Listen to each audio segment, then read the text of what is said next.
दोस्तों, कैदियों को सजा देने के लिए बहुत से जेल तो मौजूद हैं, पर क्या आप जानते हैं कि एक ऐसा जेल भी है जिसका नाम सुनते ही कैदी कांपने लगते थे।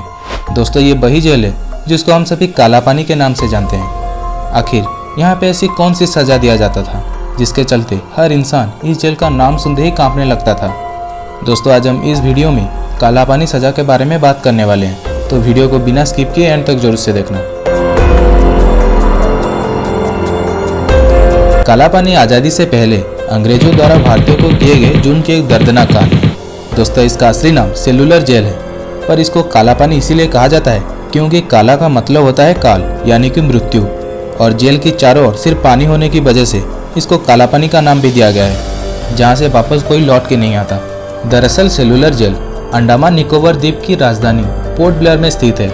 ये जेल गहरी समुद्र से घिरी हुई है, जिसके चारों ओर कई किलोमीटर तक सिर्फ और सिर्फ पानी मौजूद है, जिसे पार कर पाना किसी के लिए भी आसान नहीं है। इसे अंग्रेजों द्वारा भारतीय स्वतंत्रता संग्राम के सेनानियों को कैद रखने के लिए बनाया गया था, जो कि भारत की भूमि से हजारों किलोमीटर दूर स्थित है। दोस्तों, इस जेल का निर्माण ब्रिटिश हुकूमत के दिमाग में 1857 में पहले क्रांति के बाद आया था, और फिर जेल का निर्माण 1896 में शुरू हुआ और फिर 1906 में खत्म हुआ। इस जेल दिखने में एक ऑक्टोपस जैसा दिखता था, क्योंकि इस जेल में 3 मंजिल वाली 7 शाखाएं बनाई गई थी, जिनमें 696 सेल तैयार की गई, और हर सेल का साइज 4.5 × 2.7 मीटर का बनाया गया था, और इन सेल में 3 मीटर की ऊंचाई पर एक खिड़कियां भी लगी हुई थी। दोस्तों, इस शाखाएं के बीच में एक टावर भी लगाया गया था, जिसमें जेल के गार्ड हर वक्त कैदियों के ऊपर नजर रखने का काम करते थे। इस टावर के ऊपर एक बहुत बड़ा घंटा भी लगाया गया था, जो किसी भी तरह का संभावित खतरा होने पर बजाया जाता था। इस जेल का निर्माण लाल ईंटों से बनाया गया है,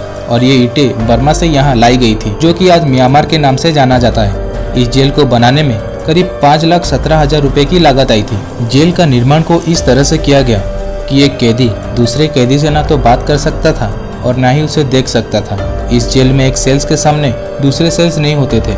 सभी सेल्स एक ही लाइन पे बनाया गया था, और हर सेल्स में सिर्फ एक ही कैदी को रखा जाता था, जिसे कैदी को अपने मरते दम तक अकेले ही रहना पड़ता था। ऐसा इसीलिए किया गया ताकि कैदियों को अकेले में ज्यादा तकलीफ और ज्यादा दर्द का एहसास हो। दोस्तों, इस जेल के अंदर कैदियों को 2 छोटे छोटे मटके दिए जाते थे, जिसे एक पानी पीने के लिए होता था और दूसरा टॉयलेट के रूप में यूज करने के लिए। ये मटके इतने छोटे होते थे कि कैदियों को कभी कभार उनके सेल्स के अंदर में ही टॉयलेट करना पड़ता था। इस अनहाइजीनिक कंडीशन के चलते कई कैदियों ने अपने जान भी गंवा दिए। बस इतना ही नहीं, हर दिन कैदियों को उनकी शारीरिक क्षमता से बहुत अधिक काम करवाया जाता था, जिसमें कैदियों के लिए सबसे कठिन काम होता था नारियल से तेल निकालना। नारियल से तेल निकालने के लिए कैदी को हर रोज एक बड़ी चक्की घुमाना पड़ता था। हर दिन उनको 30 पाउंड ऑफ ऑयल निकालना पड़ता था, जो कि नामुमकिन था। अगर उस काम सही समय पर खत्म नहीं होता तो अंग्रेजों के द्वारा कैदी को चाबुक से पीटा जाता था, और इसके साथ बाहर कैदी को कुछ इस तरह से दीवार पे लटकाया जाता था। इसके अलावा रस्सी बनाना, नारियल के छिलके कूटना, जंगल साफ करना, सड़क बनाना और पत्थर तुड़वाने जैसे काम भी करवाया जाता था। दोस्तों, ये तो कुछ भी नहीं था। इसके अगले सजा के बारे में सुनते ही आपके रोंगटे खड़े हो जाएंगे। दरअसल काला पानी सजा भोग रहे कैदियों को जानवरों जैसा काम करवा के जानवरों जैसा खाना भी दिया जाता था। खाने में उनको पत्थरों से भरा चावल और उसके साथ जंगली घास से बनी सब्जी दिया जाता था।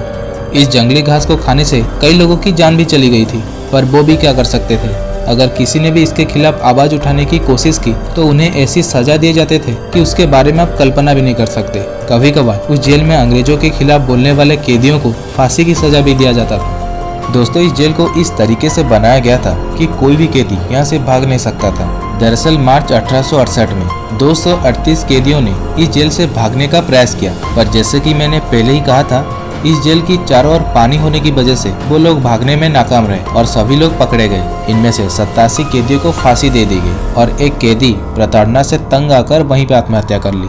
इस जेल में न जाने कितने भारतीयों को फांसी की सजा दी गई थी। इसके अलावा कई तो दूसरे वजह से भी मारे गए थे, पर इसका रिकॉर्ड अभी तक किसी के पास नहीं है। सेलुलर जेल में सजा काटने वालों में से बटुकेश्वर दत्त, विनायक दामोदर सावरकर, बाबूराव सावरकर, सोहन सिंह, मौलाना अहमदुल्ला, एस चंद्र चटर्जी, डॉक्टर दीवान सिंह, योगेंद्र शुक्ला और बमन राव जोशी जैसे बड़े नाम भी शामिल थे।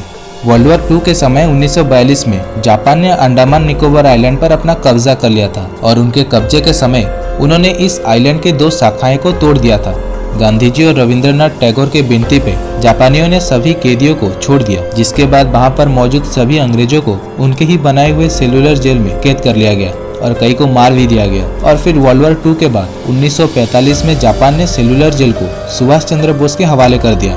जब सेलुलर जेल भारत सरकार के कब्जे में आया तब सरकार ने इसकी और 2 शाखाएं को तोड़ दिया और अभी के समय में इस जेल का सिर्फ 3 शाखाएं मौजूद है। 1963 सेलुलर जेल के परिसर में गोविंद बल्लभ पंत अस्पताल की स्थापना की गई। यहाँ अब 500 बिस्तर वाला अस्पताल है जिसमें लगभग 40 डॉक्टर स्थानीय आबादी की सेवा कर रहे हैं। 11 फरवरी 1979 सेलुलर जेल को राष्ट्रीय स्मारक घोषित किया गया। आज के तारीख में भारत सरकार ने उसी कालापानी को एक म्यूजियम में कन्वर्ट कर दिया है जहाँ पे उन शहीदों के निशानियां अभी भी मौजूद हैं।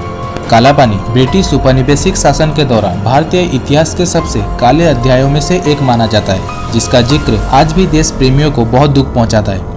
दोस्तों, आज के वीडियो में सिर्फ इतना ही। आई होप इस वीडियो में आप सभी को कुछ नया जानने को मिला होगा। अगर वीडियो अच्छी लगी तो लाइक, शेयर और कमेंट कर देना और साथ ही चैनल को सब्सक्राइब करके नोटिफिकेशन बेल को भी प्रेस कर देना ताकि हमारे हर वीडियो को आप पहले देख सकें।